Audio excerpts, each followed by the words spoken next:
list here, and I want to read to you the list of taxes that the average American pays. I want to read this to you. So let's start with this. Property tax, sales tax, state income tax, marriage license fees as a tax, local school taxes, which would be, and your property taxes, which are added, your property taxes, trash, whatever. But I'm going to read all these to you. Local school taxes, vehicle registration tax, business permit fees, which is a tax, estate tax, wealth management tax, waste management tax. That's the trash bill on your property taxes, cigarette tax, court taxes and fees, dog license fees, driver's license fees, garbage tax fees, gasoline taxes. Interestingly enough, the Mexican government just stopped the subsidy or about a 50-mile radius in from the United States into Mexico because Americans were going to Mexico to buy their gas. Why? Because one, we have federal gas taxes and some state gas taxes that add how much to our dollar per gallon. So that's the question is, it's cheaper to buy gas in Mexico than it is in the United States of America because of our gas taxes. And also Mexico has a little bit of a subsidy.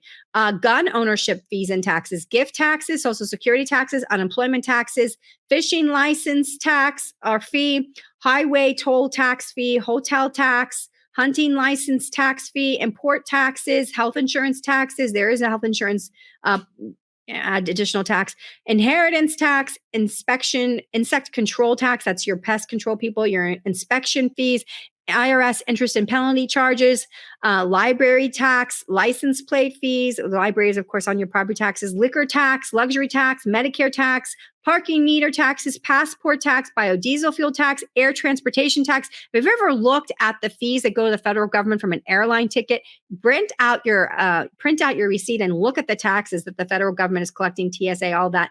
I'm not saying we don't get services. Professional licensing fees and taxes, recreational vehicle taxes, self-employment tax, sewer and water tax, service charge taxes, sports stadium tax. We add those all the time when we build them. State park entrance fee taxes, tanning taxes. You have to pay a tax if you go to a tanning bed.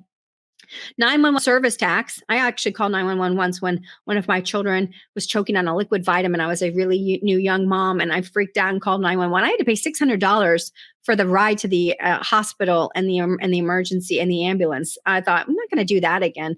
I guess I didn't have the best health insurance back then. That was a long time ago. Universal service fees and tire taxes. And finally, of course, the biggest one of all, the federal income tax. That's just a list of the taxes that we have. But if you think that Elon Musk paying 54% in taxes between California and the federal government makes entrepreneurs want to take the risk, think you need to, think again. I mean, we don't want our incomes or our 401ks or our wealth management accounts to be taxed based on what we call mark to market. Mark to market is an accounting philosophy that says we will adjust our books every year based on the current fair market value. That's not really fair. Think about it. If you have a tax, if your portfolio went from 500 to 700 and you paid the tax on the additional 200, what happens if the market crashes? Does the government refund your money? Do you get your money back from paying a tax on that wealth appreciation that is all of a sudden lost? It is not a road we can go down. If we want to talk about what percentage of Americans are paying what, I don't have the numbers yet for a normalized year, but I can give you them for the last 2 years. And 2020, 40% of the bottom 40% of all Americans paid zero in federal income tax. They still had to pay their payroll tax and they still had to pay. So that's their FICA and their Social Security taxes, their Medicare and Social Security taxes. So when someone says, you didn't pay any taxes, they look at you like you're crazy. Of course, this is not my job, but I'm saying if you go to a tax preparer and you say, I paid a ton in taxes, and they're going to say, oh, you're going to get a refund. You still paid taxes because you still have to pay your payroll taxes. You still have to pay your Social Security and your Medicare taxes. You're never going to escape that no matter what you make. You will pay that. But your federal income tax is zero in 2020 if you are 40% of the lowest earners in the country, 40%. In 2021, that number jumped to 61% because of Corona.